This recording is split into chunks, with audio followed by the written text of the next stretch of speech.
stop you there. And next, Fazil, pick one. World Startup Festival. Okay. Free space.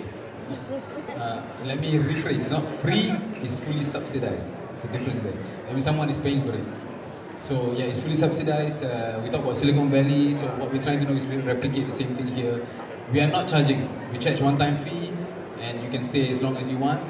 You can choose to stay and take your own time, or if you're serious with us, we can hold your hand, we open you up to bigger things, investments, market expansion.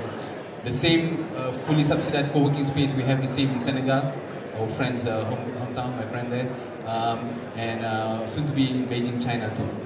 So the whole idea of this is to create a seamless movement of entrepreneurs who can expand their markets in places in a safe space with trusted people. And when corporate services, when we say about training and stuff, we do so at a fraction of the cost. We just want to help. You see, these are all the industry players who will help you guys, entrepreneurs, SMEs, startups, to go global. A venture builder in Islamic fintech, a venture builder who goes global, the World Startup Festival, a venture builder focusing in product market fit marketing, right? Silicon Valley style. So 8 assistants are here. And you guys get 3 minutes, I should get like what, 10 slides maybe, since it's my show. Let me explain a little bit about Pixel Play. We are a venture builder as well, Bron.